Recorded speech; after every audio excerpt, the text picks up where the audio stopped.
Okay, Matt. Mm-hmm. I would like to request your permission to have an awkward conversation. I felt like that was sort of a standing permission granted kind of thing. But sure, does that mean it's going to be awkwarder than normal? Yes. Oh, dear. Yes. I mean, we're still going to be wearing shirts. So it's not like physically awkward since you're like here with me. A second. There's something I want to talk about. However, I feel like I'm not allowed to talk about it because if I bring it up, then people are going to assume certain things. This is tantalizing. So I don't know how to broach this topic, but are you in? If people are hearing this, then the answer was yes. Okay, great. Well, let's talk about it.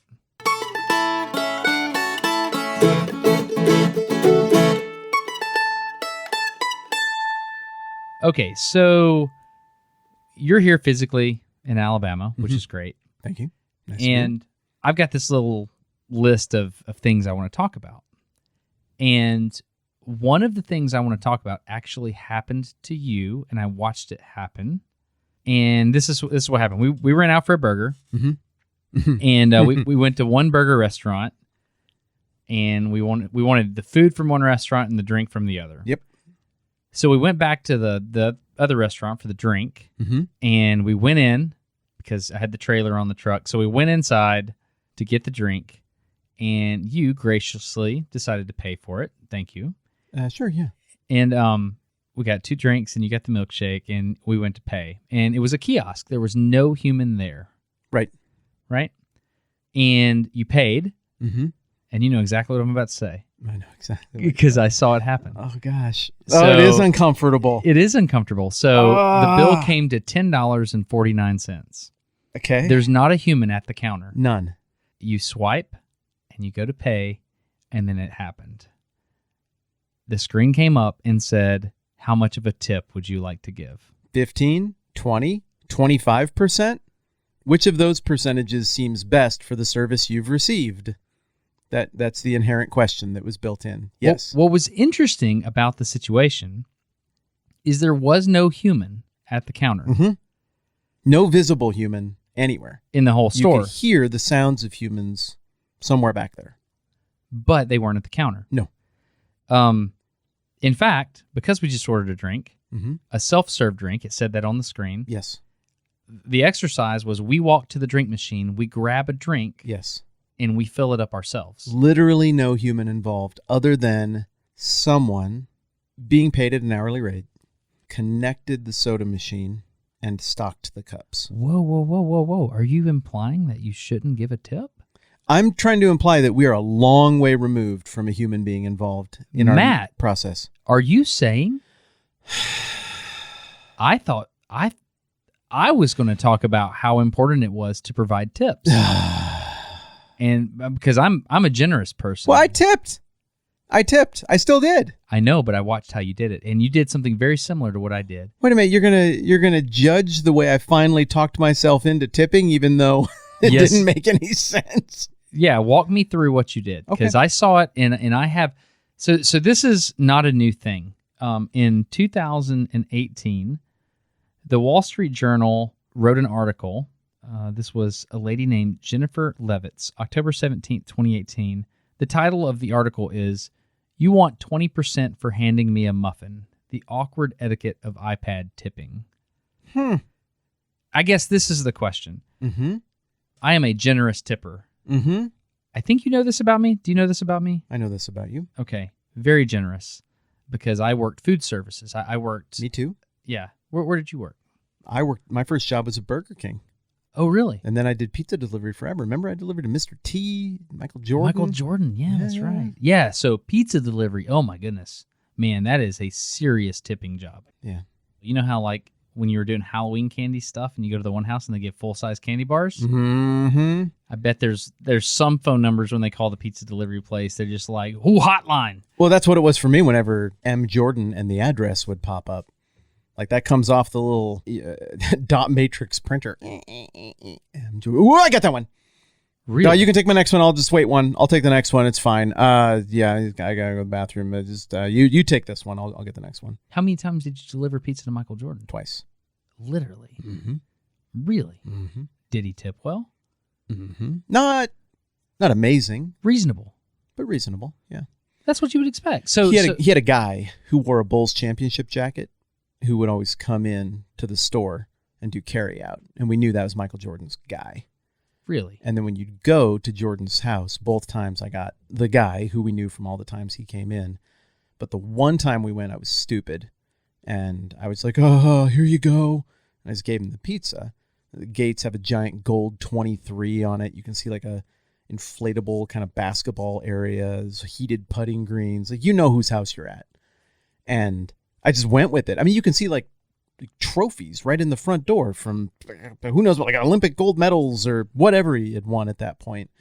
And the first time, I don't know, I kind of shrunk in the moment a little bit. And the second time, same dude answered, and I was like, are you M. Jordan? Did you? Oh, I'm sorry. This is for an M. Jordan. He's like, hey. And then just MJ walked through behind, and he'd heard it, and he kind of just gave me the little bit of a nod, like, okay, I see what you're doing. Cute, yeah. And he was also the Halloween house. Like, everybody from college would go to Jordan's house because there'd be somebody there that would very lavishly provide treats to anybody who would trick or treat there. That's really fun. Yeah. I mean, I don't feel like you could do that today because he probably wouldn't answer his door because somebody would want a selfie with him. Right. It would probably be different in the age of cell phones, wouldn't it? Well, yeah, I would think so. And our college was just down the street. And so he'd come down there in Trinity. the morning. Trinity, yeah. Yeah. And he had a little deal with the folks that ran the gym there where they wouldn't make him do any kind of security credentials. Like the students had to have passes and stickers. He could just come in, park in a special spot down behind the gym and shoot early in the morning and just use the court down there. I don't know why he did. Maybe it was while his was under construction. But when my sister was there, she was just down there one day, and only kid down there shooting baskets, and she shot around with Michael Jordan. That's awesome. Just, half an hour shooting baskets with Jordan. Why not, right? Yeah, why not? So cool. That's very cool. Okay, so Michael Jordan, obviously rich. Mm-hmm. What kind of tip did you expect? Back then, 10% was generous.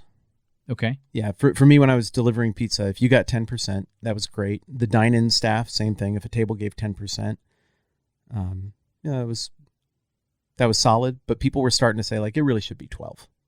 I remember when people started to say, should be 12. Really? And then 15. And then 20. And then 25. And I have now seen a tip machine that suggests 30. You saw that?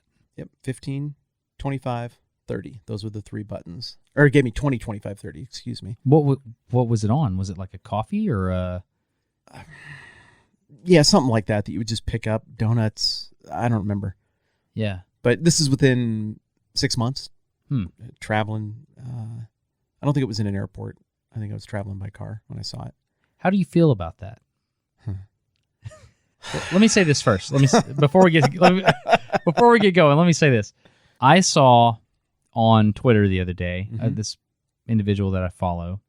The individual was having to defend themselves on Twitter because I don't know if they were on a podcast or they tweeted or something. It was clear. I could read the history from the tweet. He was saying, hey, I'm happy to jump on and talk about this with you. Because the implication was, hey, this individual is wealthy or comfortable or whatever. And this individual that was comfortable was complaining about the escalation of the iPad tip thing. Mm-hmm. And he had a crowd of accusers that was accusing him of being greedy or stingy or, hey, you've been blessed. Why are you trying to keep the other people down by not just being generous? You know what I mean? So it was kind of oh, well, you're not Robin Hood. You're more like, who's the sheriff? The sheriff of Nottingham. Yeah. So there was an accusatory tone of the crowd against the individual that was saying things like, hey, what, are you just not generous? And the person was standing up for themselves. Good.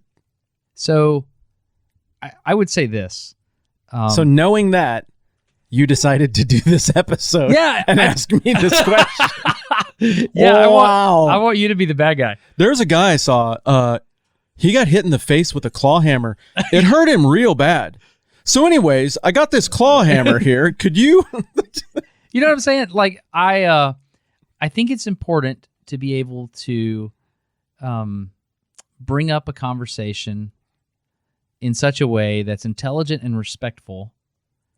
And if you think something's a little out of whack, I think it's appropriate to be able to address it, because if there is no negative feedback in the system and it'll go chaotic. That's not humanities. That's just math. If you have a control system and you have positive feedback and you have negative feedback, if you don't have the negative feedback, then you don't arrive at truth. You just go chaotic and it'll ramp out of control, and pretty soon you'll have 300% tips. Like the speed wobble on the skateboard going down a hill too fast. Similar, yeah. When you see the calamity videos on YouTube. You need to dampen it out a little bit. And so my question is, these articles that I'm reading, when I started just looking briefly into this, be like, surely I'm not the only one noticing this. I'm seeing articles from back in 2018, like I just read, and then I've only noticed it escalating in the past 6 months. Mm-hmm. The way it usually manifests is there'll be a system. It'll be Clover or Square, and I'll make my purchase, and then I recently was at a concert, and it was a Ben Rector concert, and I love Ben Rector. It's rare you mention musicians, and then I intuitively nod as though I know who you're talking about, but then quickly realize that my nod was a lie, and I don't know who you're talking about. I don't know who Ben Rector is. Ben Rector is an artist that my wife introduced me to. Okay. I looked at my calendar. I've been studying and stuff at school, and I set up a study appointment on Thursday night one time, and I pulled up my calendar. I was like, yeah, I can be there. Oh wait, it says date night on my calendar. It never says date night on my calendar. So I called Tara. I was like, hey, there's a date night on my calendar. What is that? And she goes, oh, you're taking me to a concert. Oh. I said, I would love to take you to a concert. Who are we going to see? She said, oh, Ben Rector. I said, okay, I don't know who that is. And she goes, yeah, you've heard his songs. I played them for you. And she played me a couple of songs. They're great. There's one song called Living My Best Life.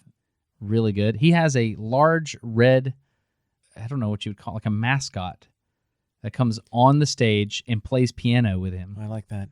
Yeah, I need to hear the song, because right now, immediately you said, living in my best life. No, living my best life. Living my best life. Living my best Okay, that life. helps. Okay, because mine went right to the Rebecca Black melody from Friday. Living my best life. And so I need to move on from that, because it immediately struck me wrong. Okay, so you're saying it's good. It's very good. All right. So you went to the show. Sorry, Yeah, but I would like Ben Rector. I would like to introduce you to Ben Rector.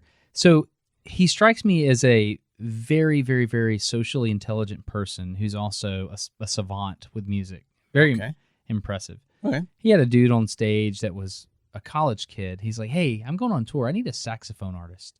And so he got in touch with a guy on Instagram and had this young kid.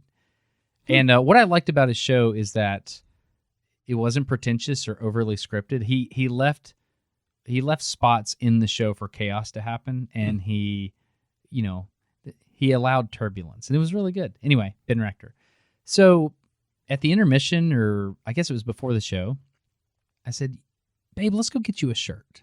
Let's go get you a Ben Rector shirt. She's like, yeah, I'd love that. I was like, yeah, let's go pick one out. So we picked one out. And this is not to say anything about the tour or Ben Rector or anything. I believe this was a function of the software that they use to sell their merch. Okay. And so I bought Tara the $30 or $35 shirt. I forget the price. That's a lot for a shirt. It's a lot for a shirt.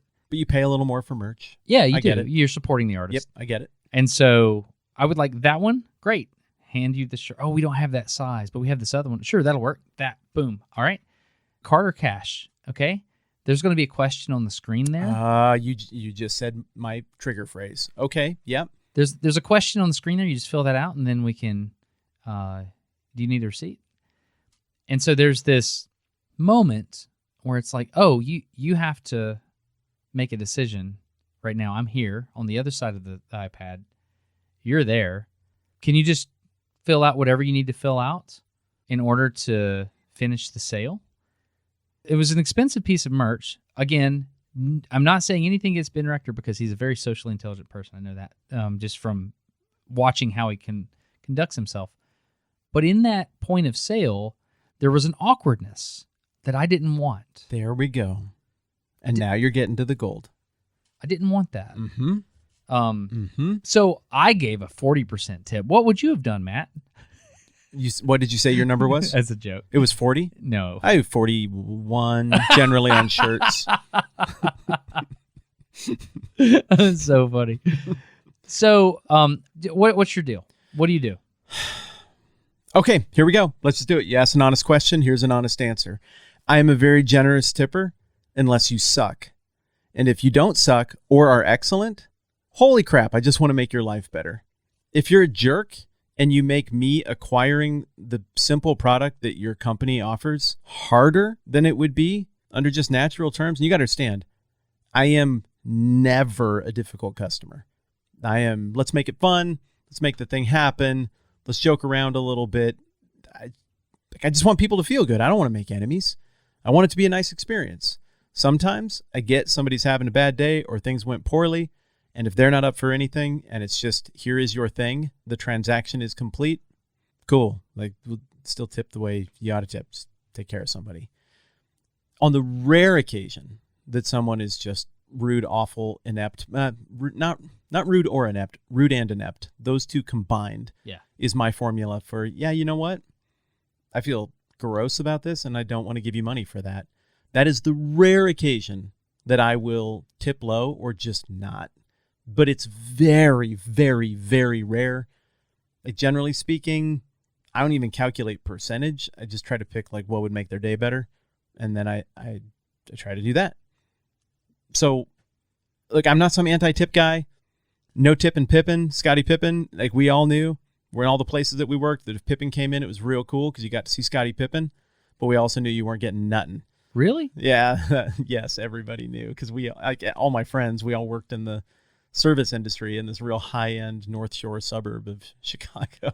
And we knew which Bulls and Bears tipped well and we knew which Bulls and Bears did not. Really? Yeah.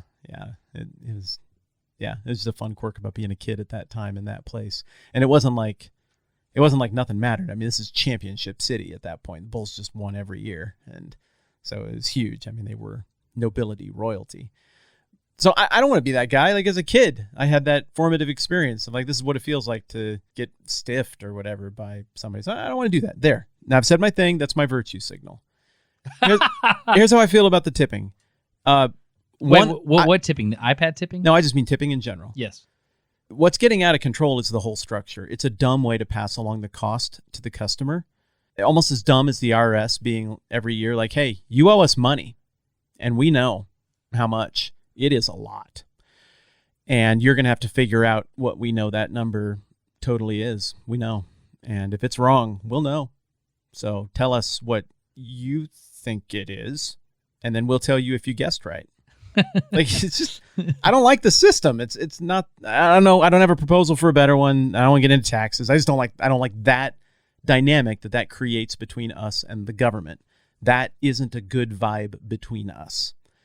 I don't like the vibe. I don't like the situation that we're being put in as humans. It's almost like we're being pitted against each other here in some weird passive-aggressive game over doing simple transactions.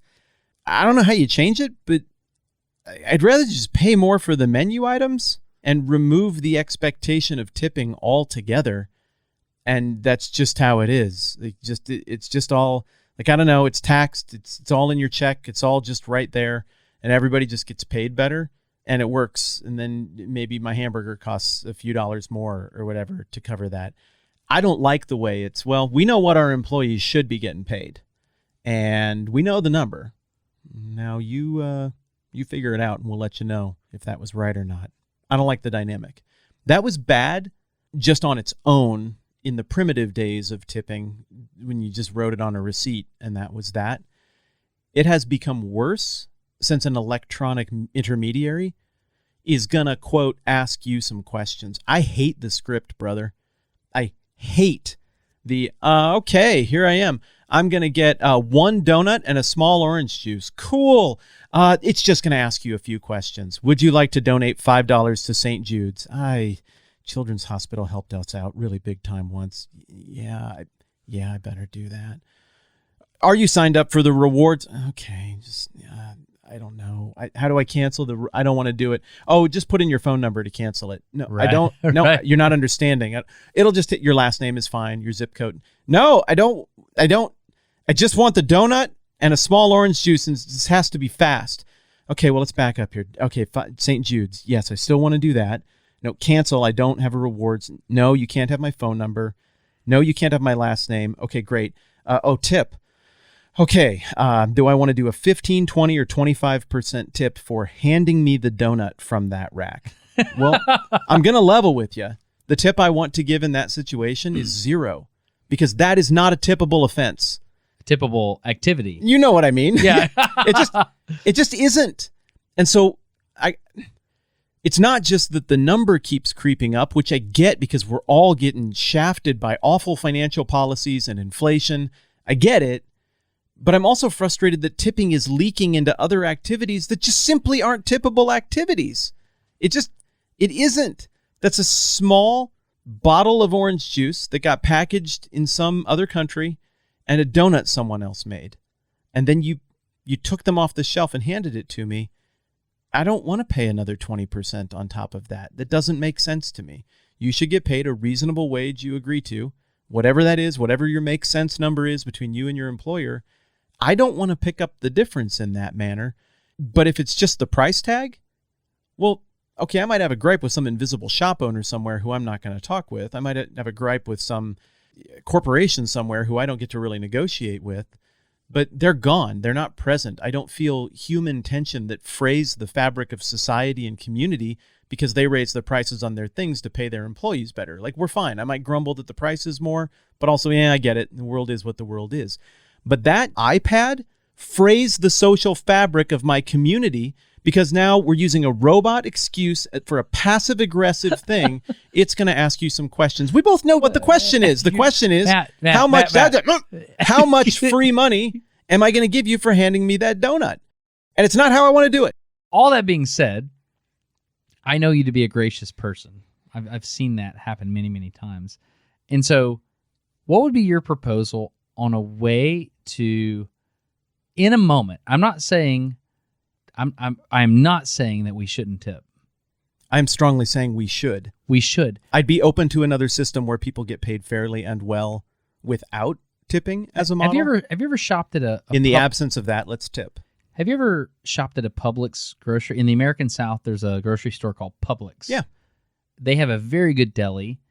They have a very good bakery. Okay. And they are known for their prices to be a little bit higher, like not much, but a little bit higher, and they're known to have extremely high quality food. Also, they're known for every time you check out, the person that bags the groceries looks at you and says, "May I please take these to your car for you?" That same individual has a badge on their shirt that says, "No tips, please." Interesting. Mm-hmm. I like that. Mm-hmm. And so a young man from a family that we know started working at Publix. It's his first job. Okay. Chick-fil-A, do you know like the underground wage conversations that teenagers have? Like they're like, hey, Chick-fil-A is paying this. Hey, Hobby Lobby, word on the street is Hobby Lobby's paying this. $1,000 signing bonus to go work at Earl of Sandwich in Deadwood, South Dakota right now. Okay, so you do know these things. I do. Yeah, I hear so about this. Chick-fil-A was where a lot of some of my daughter's friends, the young girls, when they started working, they're like, hey, you should go work at Chick-fil-A. My pleasure. Yeah, exactly. Side note, when I do eat at Chick-fil-A, my favorite thing to do is when I go through the line, I end the whole transaction by saying, hey, you're awesome, to the individual. And Thank you. My pleasure. And I drive off laughing because I get to say my pleasure to them. Maniacally. Yeah. Head rolled back. I gotcha. Yeah. So the girls that went to work at Chick-fil-A, they get like $12 an hour. This young man, their brother, he decided he wanted to go work at Publix. And he is bringing in like $17, $18 an hour already. And he's been there a year. He's in high school? Yeah. Huh. Yeah. Huh. That's a lot of money, Uh-huh. but he's doing a really good job. And he's looking at this, and Publix they're an employee-owned company, and they're known to take care of their employees. And he's looking at this, and he's like, I might consider making this a career, because they have options to move up, and you can become management, and you can go do inventory into the whole system. It's a lot of logistics. So it's really interesting, because as people talk, word on the street right now is Hobby Lobby starts at $20 an hour locally. Dang. And they know. They're like, hey, I'm going to apply at Hobby Lobby. Why? Oh, $20 an hour. Are you serious? Yeah, it's what I hear. And so there's an underground whispering network of this is what the wages are at these locations. And all the teenagers are like, man, we got to go work there. $20 an hour, but then you smell like Hobby Lobby. Because Hobby Lobby has a smell. It smells like crafts. Does it really? Yeah, Subway has a smell. Pizza Hut has a smell. You take all the 3 of those jobs home with you, right there in the fabric. What does Hobby Lobby smell like? What It smells like crafts. It smells like those foam things that you stick fake plants in to make fake plant arrangements. Yeah. Those the fake green plants, the green things. Yeah, they got a smell to them. And I think Hobby Lobby smells like those things. I think it smells like cheap plywood and Elmer's glue. Okay, I could see that too. I bet it does. Yeah, it does. This episode of No Dumb Questions is brought to you by Hobby Lobby, who reminds you. Oh, this is so silly. This episode of No Dumb Questions is sponsored by HelloFresh. HelloFresh is a meal kit delivery system where food can be delivered straight to your house. You've got all the ingredients right there. You've got a little recipe card, and you can make it, and it gives you instructions on how to do so. So you become like a chef in your own house. Here's a question. We're talking about tipping in this episode. If you make HelloFresh for your family, should they tip you? Strong yes. They should you know what they should do? dishes. They should do the dishes. That's right. They should. I saw a great tweet just earlier today. Somebody was like, it is no gift to people in your household if you make a special meal for them and leave them a disgusting kitchen. Hold on. So think about say it again. It's not the gift you think it is if you make a big messy meal for everybody, I see, but then you don't clean up. So we kind of treat the thing as more like we all participate in all of it. Yeah. Like they cook with me. We clean it up together. We do a HelloFresh. It's like a whole event. It's a thing. Yeah. That's awesome. That's really good.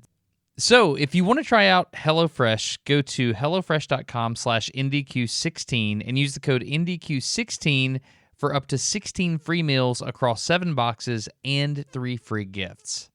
It's possible that people will be listening to this a little ways down the road and they're like, you know what, gas prices, they're okay right now. But there's a decent chance that they're not going to be okay. And the opportunity to have someone else pay for gas to bring food to you instead of going out to get it yourself is a better strategic idea for the household budget than ever right now. Plus, on top of that, the people who do the homework on this stuff are telling me that it is as much as 72% cheaper than dining out when you count on the travel and the cost of the restaurant or going to the grocery store. You have to factor all that in. Including tipping, right? Right. It adds up really quick. Save some money. You can do it at home. Plus, you actually learn stuff about how your food works and you're more connected to the things that you are putting in your body, which I think is awesome. I can tell you what, this is going to be way better than that can of Chef Boyardee raviolis you were going to eat tonight. I am now going to HelloFresh.com. What? Neil Patrick Harris, he's on the front page of HelloFresh. Doogie Howser, Really? he likes HelloFresh. All right. Well, I mean, I feel a little overshadowed. I don't want to say hurt, but I feel like we've had kind of a good thing going with HelloFresh. I don't know why they need Neil Patrick Harris. Because he's Neil Patrick Harris. I mean, we sing jingles. Does he do that? Okay, let's see what we got over here. I want to see what the new meals are. I'm past the shell shock of seeing Neil Patrick Harris and just what that does to my heart. And now I am over here on the menu for this current week that we are in right now. They've changed the webpage. The webpage has changed since I last picked out our meals. Yeah, this is interesting. Look at this. Firecracker meatballs, steak-style beef tenderloin. Yeah. Italian chicken over lemony spaghetti. Yeah, they've totally changed a lot of this stuff, haven't they? Yeah, this is really easy to use and it looks good. And I can forgive them two-timing us a little bit with Neil Patrick Harris, I guess. as long as the food continues to taste awesome, and it does continue to taste awesome. Okay, so I'm reading some of the stuff that HelloFresh is doing lately. You know how we used to say, when you go on vacation, just pause it? You remember that? Yeah, sure. Totally different now. You can just update the address and send it to your vacation location. Like, let's say you're going to go, I don't know, out to the Great Smoky Mountains, and you're in a cabin. You can put that address in there, and they will send it to the cabin, and you can cook it there in the cabin. How cool is that? Weirdly, I had never thought of that very obvious application for HelloFresh, but yep, that would totally work, especially because we do more of the Airbnb thing now. You can get a place that's pretty affordable that has a little kitchen. You can make your own food. Yeah, that's awesome. Once again, if you want to try HelloFresh, go to HelloFresh.com/IndyQ16. Use the code IndyQ16 for up to 16 free meals across 7 boxes and 3 free gifts. When you support the sponsor, you are supporting us. And yes, we are aware that we're doing an episode about tipping here, so we appreciate you going that extra mile to help out the podcast. If you want to know more about HelloFresh, you can go down to the show notes and just read through those. They're just going to ask you a couple of questions down there. That's pretty good. But also, for realsies, thank you so much. We are grateful. Okay, so I feel the, what's the word? I feel that contentiousness or whatever it is you felt earlier in the conversation. Angst, yeah. And I know you well enough to know, like, I'm reading your face. You kind of let it go a little bit because you could tell that we needed somebody to be angry at this, and I'm unwilling to be that person on record to do that. You want to make it fun, and sometimes a controversial opinion that you have about something can do that. But to be clear, my gripe is not with tipping. Yeah. I want people to be compensated well, and I like that I'm given avenues to be generous in a way that doesn't change the social dynamic in a bad way. It changes it in a good way. And for the record, what I don't like about the mediated iPad thing is it wrecks it. For the record, I've seen you tip abnormally high amounts in certain situations. Yeah. So, all right. So, all that to say, what is the solution?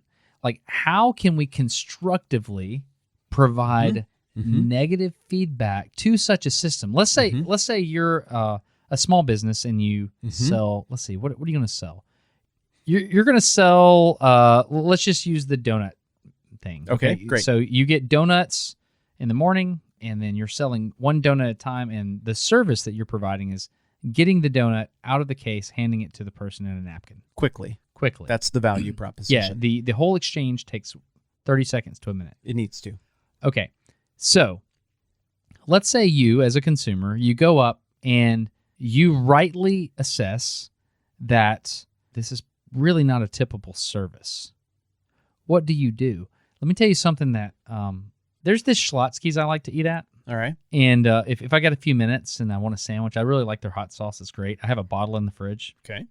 So I go in there, and there's a woman there that absolutely nails this interaction. Okay. I want to picture this because we've been on the phone before when you've been at Schlotzsky's. Yeah.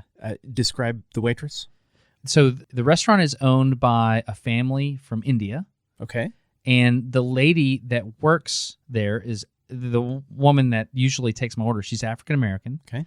And she's the only African-American that works with this family from India. Okay. And she's very sweet, wears a lot of makeup, and she's just matter of fact. She's always at the counter when I walk up to order. I don't have to, hey, I'm ready to order. None of that. She's always there, ready to go. So they've got the Cinnabon type things because it's a Schlotzsky's and Cinnabon. Oh. They sell the cinnamon rolls and Lovely. stuff. And so it smells good when you walk up. And so I walk right up, and I always get the #1 deluxe original sandwich. And she does the most amazing thing. I will order, and she'll say, okay, sugar, go ahead and insert the card, the chip and pin. She goes, go ahead and insert your card. I said, yes, ma'am. And so I'll insert the card. And then she will reach her hand around the register, and she will hit cancel on the tip.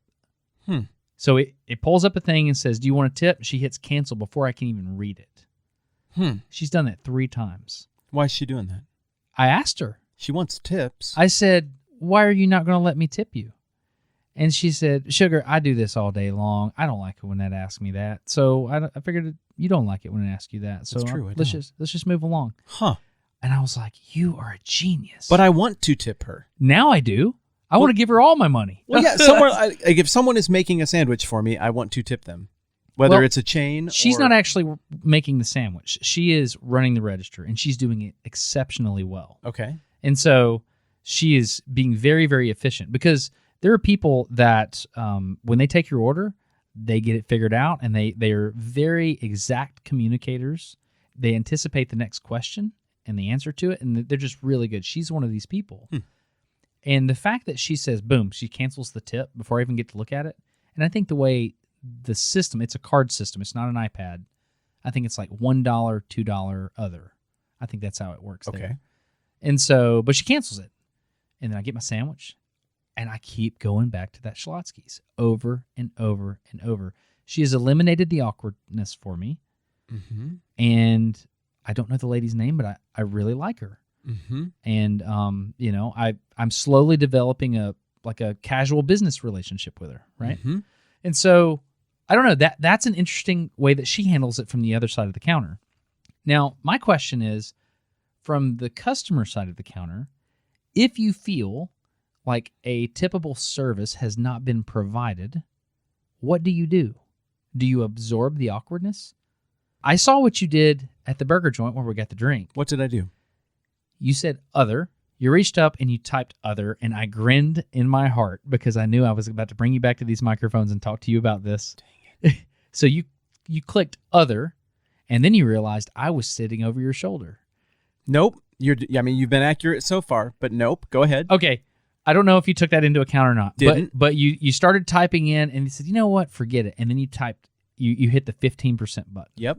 And there was not a human there. Right. But you did it. Yep.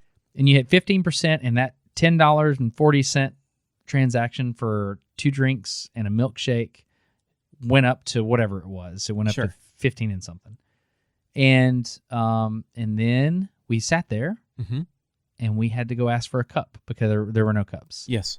Yeah, and so, I'll tell you why I did that. Tell me. Full disclosure, here's exactly what my thought process was. You got 3 restaurants right in a row. We wanted to go get food from one because I can't get it where I live, and it's a special treat. But you and I both wanted a different beverage treat to go with it. Yeah, we didn't like Pepsi. We wanted Coca-Cola. Okay, there it is. Yes. Yeah. I like Coke. And so we went and we got our food at one place. And I thought, well, it's kind of tacky to just go to another place and sit there and eat because it's their dining room, but not if you spend money and buy their stuff. So we went to go sit at another place that had a dessert and had Coke, and their lobby was closed because that's happening a lot right now, which factors into the tipping conversation. Do you tip people who show up? Well, true. Yeah, I'm tipping harder for people who show up right now, for sure. Too. Yeah. So we go there, we try the door, we can't go in. That leaves us with a place that we didn't really want to go, but they had Coke. So we went, and no one was there. There's no greeting or anything. You just walk in. But they did have an open dining room. They had an open dining room, which I appreciate. Not a particularly clean one, but hey, whatever. Weird times, I guess. Whatever. So we go in, we navigate the payment thing, and I went to hit $1 for a tip. That's what I typed in before I cleared it and hit the 15%, which was more. And the reason I did that is because I thought we're bringing food from somewhere else to sit here. I want to go above and beyond so I can signal to the people who are here, if they ever go back and look it up, like those guys who ate somebody else's food here and drank our drinks here. Yeah, they were cool. They shot us a tip. They know we got to wipe down that table at some point. And then the lady called us on it. And I used the fact that you tipped. You did, and I appreciated that. She said, "You really going to bring food from over there and eat it here?" And I said, "Hey, we tipped you. We didn't tip them." Yep, and she laughed. She thought that was fun. They were cool to us. Yeah. But no, I ran a calculation, and tipping is kind of a calculation. It's not just the greater good. It's a social, human calculation that also involves a transaction. So, for example, our mutual friend Joel was in town. There's this really cool place where I like to go eat during the summer in the Black Hills. You ride a tramway up to the top of this mountain that looks straight across at Mount Rushmore, and you can sit up there. Yeah, they got a whole grill and everything, and it's just beautiful. It's like a small version of Rock City in Chattanooga, except you look right at the faces of Mount Rushmore. And the only way to get up is a tram, and the only way down is an alpine slide. I just love it. It's cool. So we go up there, and I can tell that the owner and the owner's kid are up there working, and they got a bunch of stuff wrong. So we ordered, and they left basically the last number, so a full decimal off of the credit card charge. So they undercharged us by, I mean, it's not cheap food up there. They undercharged us by a lot. And I flipped around. I turned back around. I'm like, oh, hey, we need to run the card again. And they're like, well, we really like to only run it once. I was like, but you undercharged me by like $40. And so, okay, thank you. And they ran it again. So I did not write a tip on the first one because I saw it. I signed it. I held it up to them. And then I put a substantial tip on the second one. And as I did so, like as I'm hovering over the tip thing, I'm like, we're going to sit here for a few minutes. Is it all right if we get a refill on beverages? And the one person says, yeah, sure. And maybe that factored into my decision to write a bigger tip or not. But we took care of them. I come back up. It's time to get a refill. Yeah, it's 79 cents. I'm like, hey, man. And I kind of pulled them away from the other customers. I'm like, you guys undercharged me by $40.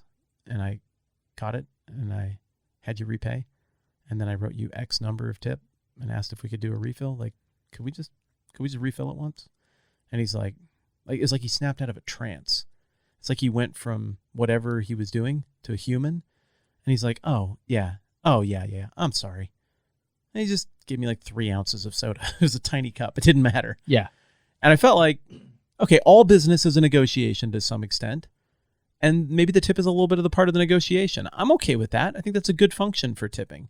There are some places I go where I feel like the tip is a bribe not to do something to my food. I have felt that. Mm-hmm. Yeah, I want this clean. So the price is $11, and then the hidden price to get it as intended is another $5. Cool. Here's $6. Let's make it super as intended, please. There's a function to it. I get it. My biggest thing is I just don't like the iPad, and I've thought about how to get around it. From a customer side, like, I don't know, be strategic. There's not a one-size-fits-all solution for me. Read the room. What's the situation? What's the dynamic? What needs to happen here? What does the person I'm interacting with need in their life? So what you just said is key. Nuance, right? Yeah. Read the room. Uh-huh. Read the person behind the counter. Is this person clearly doing this because I don't know, like, why are they working at this location? That matters. Mm-hmm. For me.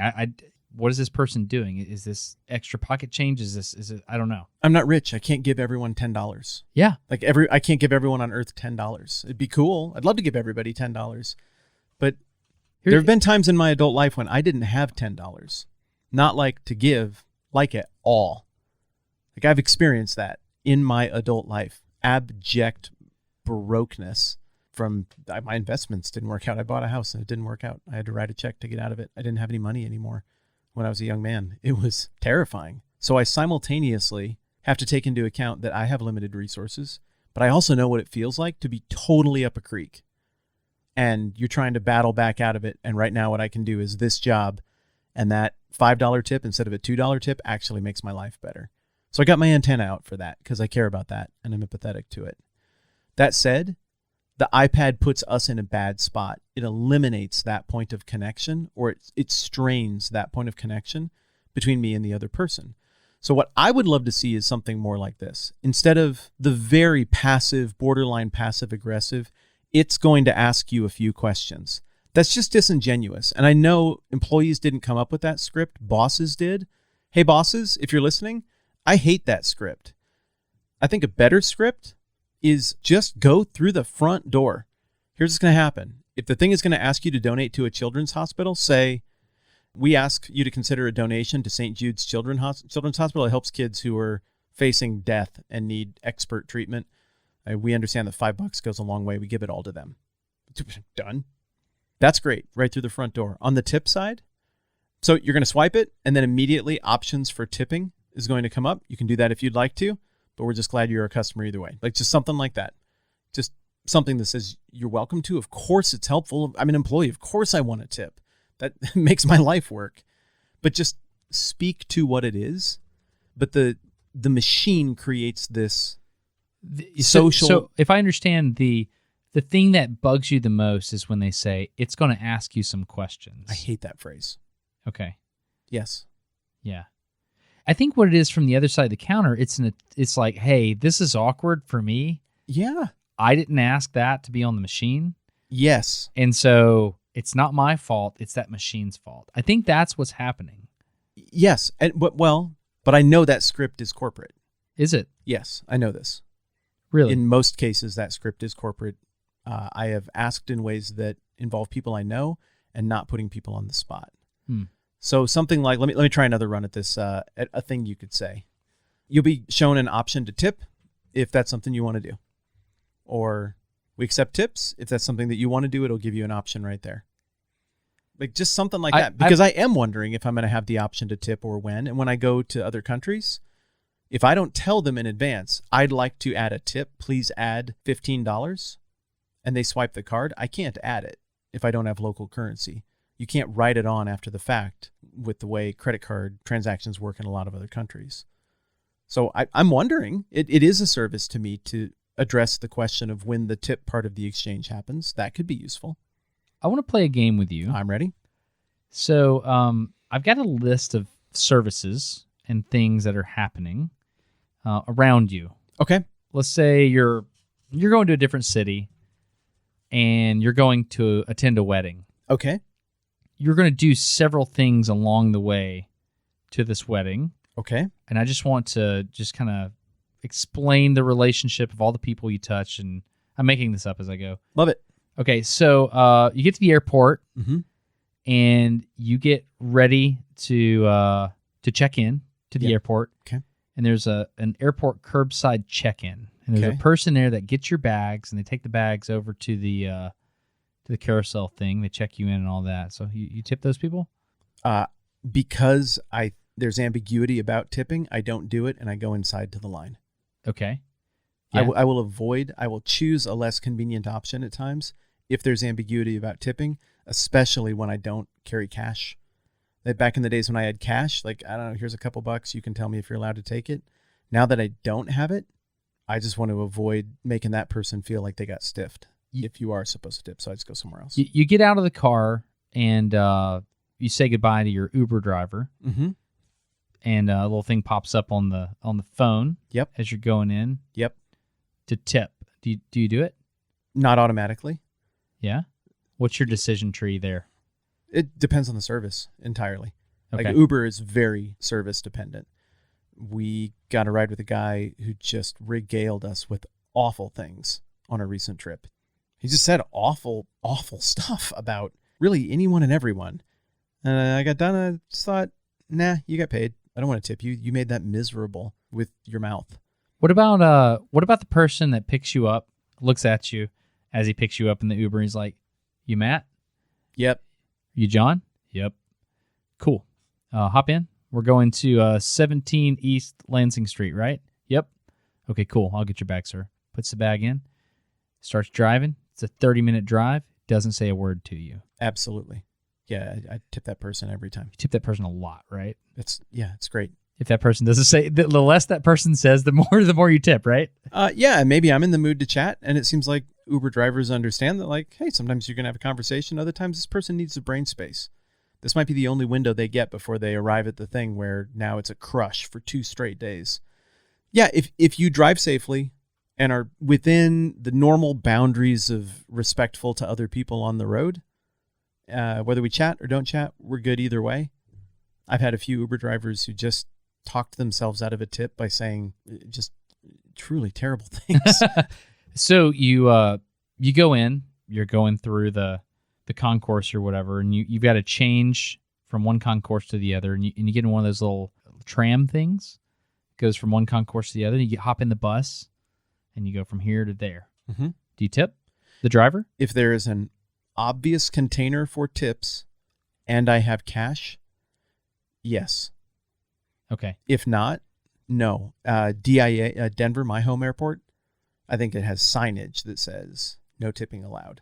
Got it. Or something like that. And the body language and interaction with the driver, they're communicating with everything they do. This is not a tippable service. I'm well paid and employed by this company, and I do the thing I'm supposed to do. All right. So there's kind of a read the room on that one. So you go to the you're tired and you want a hot chocolate because you're not a coffee guy, and so you go to Starbucks. Never tried it. You go to Starbucks and you get there and you get your little hot chocolate with foam and a little cherry on top or whatever, and the barista there, they do the iPad thing. They flip it around. They say, "Would you like to tip?" Right there on the iPad. What do you do? Okay, I tell you what. If somebody hits me with it's going to ask you a few questions, I'm still going to tip, but you're going to hit other? I will go one button higher if we say nothing or we navigate it socially more deftly. Okay. I just don't. And here's the issue. Whatever you incentivize, people will do. I don't want to incentivize that question. I hate the it's going to ask you a few questions thing. I genuinely don't like it. Other people might be like, I love it. Cool, incentivize it. I don't. And this is coming from someone who's depended on the generosity of others so many times in my life. And people support this podcast. Like, I want to be a part of the give and take and the whole circle of generosity together. I'm in.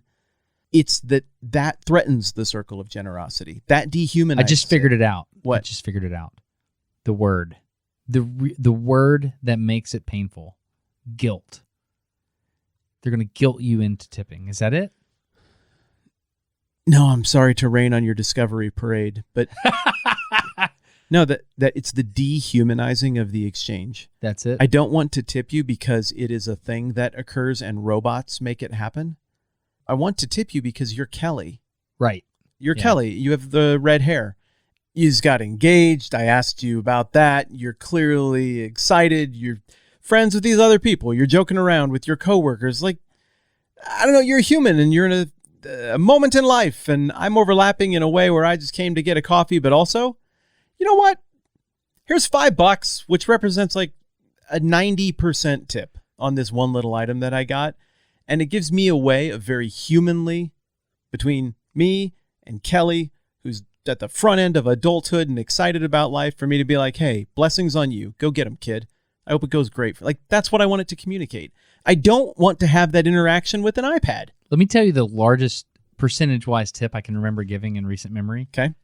Went to a Chipotle. All right.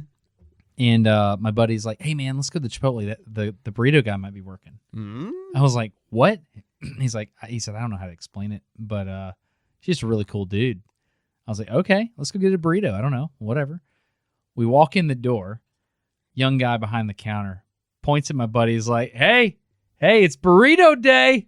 It is burrito day. And he goes, right. And my buddy's like, yeah, right. Burrito day. He goes, we going to do it? Are we doing it? And my buddy walks up the counter. He goes, yeah, we're doing it. He goes, yeah, we're doing burritos today. Yeah. Like, legit, this guy probably has been working there like 3 weeks. Yeah. Because he's being trained by the lady that's there. She's training him. He's young. He's like, hey, what are we doing on the burrito? Huh? What do you want? He's having the time of his life. Dude, it is the best burrito experience I have ever had. He doesn't even care about tips. He doesn't care about anything. He is going to make you the most fantastic burrito you've ever had in your entire life, and he means it. Mm-hmm. Dude, I got to the end. He's like, and he's having trouble ringing me up. Like, he's clearly very excited about making me the food, but like the register, like running it, just not there yet. He's like, what do we have now? Like, did you get guacamole? I don't remember. And we just struggled through all that. And dude, I was like, you brightened my day so much. The iPad thing come up and he's like, whatever, man, run your card. Let's do it. I tipped the fire out of that guy, man. Mm-hmm. I was like, you have made my day so good. Yes. So anyway, that's good. All right, but you're still at the airport. You just yeah. Let's. This is a fun exercise. Let's keep going. You just had this drink, and for some reason you're at the Charlotte airport, which is the airport that I know which is where I'm going tomorrow morning. Charlotte, North Carolina. I am. Yeah. You're going to experience this. Okay. You're going to go to the bathroom, and there's going to be a bathroom attendant. They got a bathroom attendant at Charlotte Airport. They do, and so the bathroom attendant keeps the bathroom clean. I do like that. Has mints there. They got mints? Yeah. And they've even got mouthwash in some of them. Like, if some of the bathroom attendants, they'll be like, hey, I got mouthwash here. If you want it, there's a little cup. Do your thing, And then on the way out, they're like, hey, thanks. Have a good day. They let you know. And if somebody goes to the bathroom, they'll run in there. They'll clean it real quick. And so this particular bathroom attendant that is in the bathroom that you're at on this fictitious journey Mhm. is a good one. Okay. When you come, he's like, "Afternoon, sir. How you doing?" Looks you in the eye, says hello, and then you don't see him do anything while you're there. But when you go in, it smells good. Oh, yeah. Everything's clean. Yeah. Peppermints. Yeah. Wash your hands. What do you do as you walk past him? Same scenario as the curb. As soon as I walk in and see that I'm in a bathroom with a bathroom attendant, I think if I have any cash in an appropriate denomination on me. If I do not, the next order of operation is look to see if there's anywhere to just tap a card or something. If not, the next order of operation is to skip going to the bathroom, walk over, look in the mirror, tidy my shirt a little bit, and walk out. Don't touch anything. Don't do anything. Make it look like I just needed a mirror for a second and go find like a family bathroom or like a single handicap bathroom or something like that, where you go in and there is no bathroom attendant because this is a paid service and I can't pay for it because I don't have the right currency to get it done. So I will actively avoid that situation if I don't have the right kind of cash to pay. I don't. So I think I would, if I have to pee, I have to pee. So I would go in, and the first thing I would do in this particular situation is I would look at the urinals. And I would see there's 5 urinals on the wall, and 3 of them are occupied. And so I would pretend that everyone that's at a urinal is an electron, and I am also an electron, and we repel each other. Mm-hmm. And so I would try to find the open urinal that's farthest away from the other With the people. buffer urinals. Yes. Weird. And then that's the urinal I would use. And then I would walk right down next to you pee on my foot. and make eye contact. Hey, where are you from? Yeah. Do you like baseball? I love baseball. I have a raisin in my pocket. Do you like raisins? So that situation is awkward. And, if I have a dollar or coinage, it goes in the tip jar. Yeah, heck yeah. If I don't, I still use the service. And it's just like, I didn't have it, but this bathroom is here. I mean, it's not like I have other options. This is where I have to empty my bladder. This is what I'm going to do. And I am going to feel a little awkward as I walk out, but that's what's going to happen to me. I like tipping with silver. See, if I think in advance, I'll get like little half ounces or something like that. I do this for graduation gifts. I do this for Christmas and Easter gifts for all the kids Literal in the silver. neighborhood. Yeah, I get a Christmas silver and I give it to all the kids. And then I give them a little talk like everybody had to sit through here on NDQ about value. This actually is worth something, young people. I do that. And then I will always kind of tie it in with like the meaning of Christmas or the meaning of Easter or whatever it is. And I'm real scabby about it. So I always make sure to buy those Christmas or Easter coins right after Christmas or Easter. So I'll have them next year. So I got this year's Easter coins. But then for graduation, I found these super little gold coins, which sounds like it'd be worth a ton, but they're very, very, a very small amount of gold. Maybe $50 to $100 value for this little tiny commemorative gold coin. But I'll give it the same kind of thing. Like, this is a long-term investment in you. You can do whatever you want with it. It's a gift, but this is the kind of thing that is meant to be like some of the first value you have out of school. And I give the talk about this coin can be your new zero. Right now, this coin is worth $71.30. It's your new zero. As long as you have this coin in a drawer, you always have $71.30 or whatever it's worth on that day. Just make that your new zero, and every paycheck that goes by, make your new zero higher. I do the new zero talk. That's fun. Yeah. And then sometimes when I'm traveling or I'm going to a restaurant where I kind of know how much I'm going to spend, I'll think to just grab a half ounce or an ounce silver, kind of depending on where the value of silver is at a given time. And I'll bring it, and so that they don't feel cheated or something like they got some stupid Christian tract about how to go to heaven, but it looks like $50. I hate that. But it's just some that is the worst. Crappy fundamentalist bull crap. That's the worst, dude. Golly, man. Yeah, I don't want them to feel like that, so I'll explain, like, hey, I left you a couple of silvers. I don't know if you do that, like if you want to turn that into cash, like they'll give you $50 for it, like at any of the stores in town. But yeah, if you're kind of saving up, or like, it's an easy way to save value. And so I just wanted you to have it, and I try to make it like way more than what a normal tip would be. And I got a reason. I have a strategy for this. I want that individual who might be in a tough spot to start thinking about finding a way to set aside something, anything, to start raising that zero level. maybe that little way of doing it just makes it more convenient to set aside a little bit of value in a drawer and just have it sitting around. Maybe that's presumptuous of me. I try to overtip if I do it that way, but I got a strategy. I want to help even if it's misguided and I'm not doing it well. And so if I'm thinking I'm going on certain trips, I'll grab a pocket full of tip coins for things just like that. And I would like to think that I would have the right kind of silver denomination to drop in a cup for somebody who's taking care of a bathroom, which is a valuable service. That's awesome. I like that. So, well, what are these coins called that you would do this with? Well, I don't know, anything. Like these little... Like a 1 ounce silver round. That's significant. Well, it depends on the time. I mean, in the last year, that's been $19 and $30. Oh, wow. And everywhere in between. It's fluctuated a lot with things going on in the world. All right. We got to keep going on your trip here. So okay, all right. Yeah. So, but you understand my thinking there. Yeah. Like I care about the relationship even if I never see the person again and how they feel. And if I can't tip them, I kind of just want to avoid it. This episode of No Dumb Questions is brought to you by RAYCON. RAYCON makes earbuds that we both love. I love the way they sound, and I also love that they don't cost me $1 bajillion to buy, and it doesn't cost me $1 bajillion, therefore, to replace if you do manage to lose one or your kids pilfer it because they really like them too. What do you like about Raycons, Destin? Well, we've mentioned several things about Raycons in the past, but one thing I would like to highlight today is how well they pair via Bluetooth. I don't know about you, but I have been betrayed by Bluetooth as a technology more than probably every other technology. What do you mean by betrayed? So you get in your car. If your car has a Bluetooth-capable connection to your phone, as soon as you get in the car, you're on the phone call. It's like, whoa, it's going back and forth, Bluetooth, not Bluetooth. You don't know if it's your connection. You don't know if it's your phone being transferred to Bluetooth. Yeah. And then I've had calls drop via Bluetooth. It's just very difficult to get the Bluetooth pairing thing right, in my experience, except with Raycons.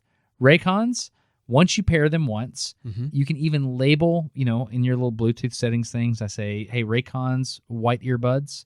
Every day, blue Raycons. I'll say something like that. In my little dented blues, I think is what mine says. Dented blue Raycons. Oh, really? Yeah. Because you can't kill them. So as soon as you crack open the little pill, which doubles as the charging holder there, as soon as you crack it open, boom, pairs instantly.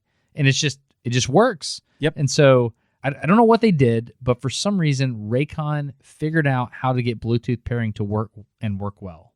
I think the only other technology that I've seen rival the Bluetooth efficiency of the Raycons was my wife's old car, which could be 100 miles from my house, and I'm on a call, and she starts it in a parking lot, and immediately it picks it up, and now she's hearing me cracking jokes about like weird things I saw on a TV show or something. I would stab a dolphin. Wait, what? I'm so sorry. I was quoting a movie about dolphins. It's a joke, I promise. I'm so sorry. Yeah, that's awesome. No, it is, though. You pop it open.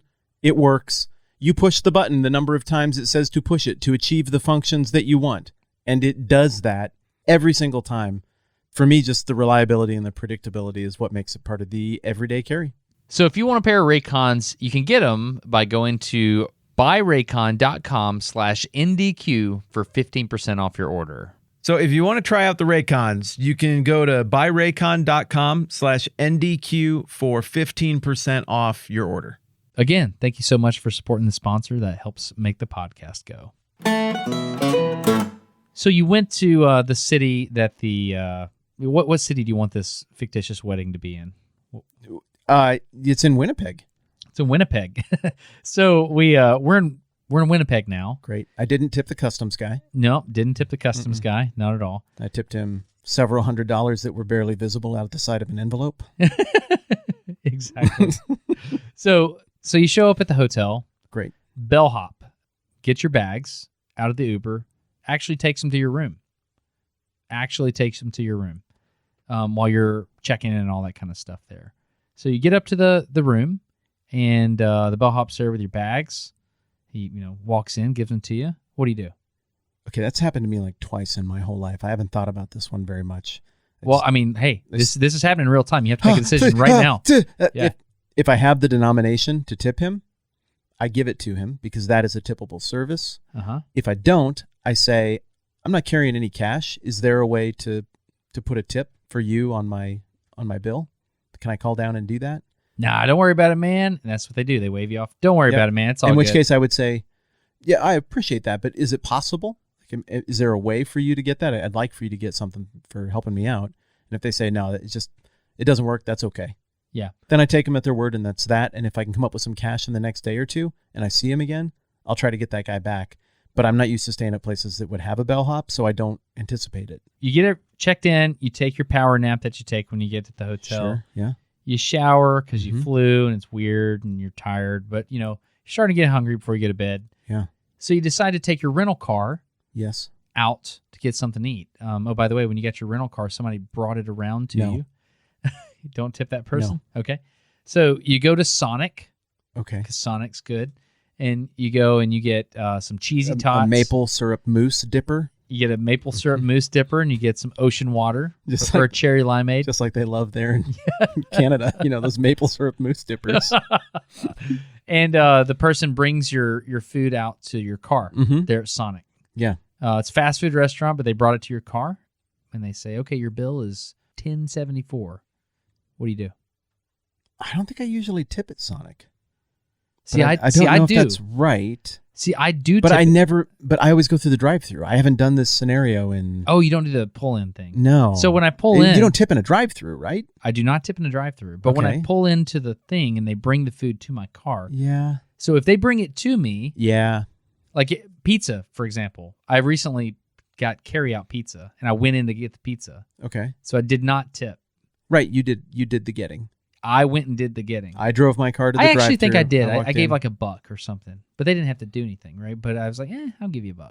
And so sometimes I'll do this. I'll hit other, and I'll enter a conciliatory $1. Like, hey, I came and got it. This is takeout Chinese food, but I'm going to give you $1 because I like you and I want your business to thrive. Yeah, there you go. Yeah. Okay, cool. So get back home after not tipping your Sonic person. I'm just messing with you. You wake up and you see there on the hotel, there's an option to go work out. And there's like a little aerobics class, and you're really big into aqua aerobics. That's kind I of absolutely am. It's kind of your thing. And so you go down, and it's like a Peloton type situation. Okay. Only the person is right there with you in real life. So it's you and Wanda and Mildred. Sure. And you're going to do aqua aerobics. And then you got, Becky there, and she is your teacher. Okay. And for an hour, you guys do very strenuous aqua aerobics, and she's like telling you what to do. What? And you're doing it, and it's just thrown in the hotel, and you get done. She's like, hey, well, thanks for staying with us here at the Great Moose Lodge, and I hope you enjoy your time here. That's a fantastic Canadian chain, by the way. Whatever. The Great Moose. Great Moose Lodge. One of my favorites. And then you leave. Do you tip the aqua aerobics? I have never thought about that scenario in my entire life, ever. Did I pay for the aqua aerobics? No, you just walked in. They're just giving that away for staying at the Great Moose. Absolutely, yeah. You got to work off the Great Moose dippers, Yeah, absolutely. Maple syrup dippers. We'll land the plane here soon. No, but this is a good exercise. I'm enjoying it. I don't know, 50-50. Like if I got something that like I reach in my pocket, I'm like, oh, I got a 10. Here you go. I don't know what this is in Canadian, but thank you, Becky. Yeah. Like spontaneous. I don't got a rule for that one. I don't know. Last situation. Okay. And then I'll let you off the hook. So you go to the big wedding. It's awesome. Off the chain. There's a bartender. Obviously, you kick him a little $1.50 or whatever. Oh, yeah. Of course. Hey, round up on the drink. Bartenders, automatic. Yeah, automatic. Because they provide more than fetching beverages. They interact with you like a human. That's and right. You interact with them like a human. Yeah, so that's an obvious one. But there's a DJ.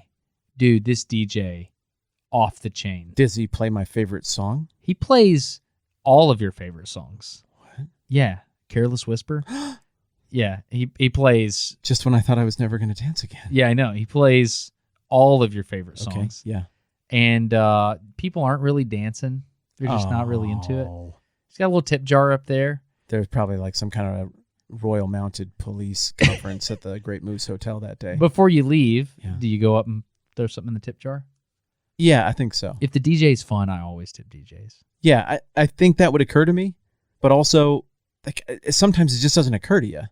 So in all of these scenarios, if I feel any kind of connection at all, and they're making it meaningful for other people and demonstrating empathy and trying, so that's like, dude, I want people's lives to be better and I want to help. So if somebody touches my life, like, Sure, that's the simplest way to give something back. That's great. So it all comes down to that, right? So Becky swims over to me and flips around an iPad and is like, okay, just keep bouncing there, keep bouncing. This is just going to ask you a couple of questions. I feel gross. Yeah. And she might get more tips overall doing that. She really might because of the social pressure, but I don't like what it does to our relationship or the fabric of society. So it's not so much about the ask for the tip. It's more about the dehumanization of the experience. And so Burrito Dude cared about me, and he wanted my burrito to be the best burrito I've had all month. Yeah. Or if Burrito Dude was just heartbroken and having a tough day, that's an opposite experience. But heck yeah, I'm in. What do you need, man? Yeah, absolutely. Absolutely. We had a waitress one day, and you know how at a restaurant when you're sitting down, they bring you the bill, and there's a little, sometimes the waiter or waitress may be flustered, but when they bring you the check, there's always that little, hey, hope you enjoyed it. Y'all come back and see us. There's that. Yeah. In Alabama, you'll get a sweetheart thrown. Hey, sweetheart, thank you for coming. You'll get that thrown in. Yeah. When that happens, I'm not thinking about the experience at that moment. The person earned the tip at the beginning when they're like, hey, how are you doing? Good afternoon. Yeah. For me, that's I usually decide at that point in time. I don't know. It's just so interesting. But again, let's talk about the parameters. You and I are both deciding between be generous or super generous. Correct. Or like, could I change this person's life today? Could $100 that I have set aside for something else change this person's life? Whoa, that would be huge. That'd be ridiculous. And that's like the far end of what possibly might happen. And that's not even like a tip at that point. That would be like a come back and like, hey, I heard what happened and what's going on. I hope this helps with your thing. Yeah. And I'm not doing that most of the time, obviously. That's a lot of money. But I can even imagine a scenario where it's like, okay, this is beyond tip relationship, and this is into, like, as humans, we minister to each other's needs. And sometimes a person whose needs need to be ministered to might be somebody you run into who is making a sandwich for you. Other times it might be somebody on the street. I don't know. And people have picked me up like that. I hope that I picked other people up like that. Generosity makes the world go round. For crying out loud, dude, this show is funded by Patreon. Do you know what we give people who support us on Patreon? Thanks. Like, that's what we give them. A good conversation. So that's the but that they can have for free. Yeah. They don't have to support it. Right. And so look, I completely get it. There's been something about the way it's been carried off lately that steals the joy from me of what the generous relationship between all of us that makes it go round could be. There's an opportunity for us being kind to each other and picking each other up to be something that makes everything better. But there's also a way to bastardize and cheapen that takes away all of that good that is just sitting right there that can break through barriers of disagreement and cultural differences. Like, everybody needs to have their needs met. That's something we all have in common. I also think it's okay if there's clearly not a tippable service and the iPad is in front of you as a function of the software package we chose to run our merch business. I think it's okay to decline. I think it's okay. And I absolve you of any guilt of that. That's kind of you. I was kind of getting sweaty. I hope you would do the same for me. Yeah. I even know gestures. I went to seminary. There you go. So bottom line is the iPad thing makes it weird. Keep loving people and try to do the next right thing.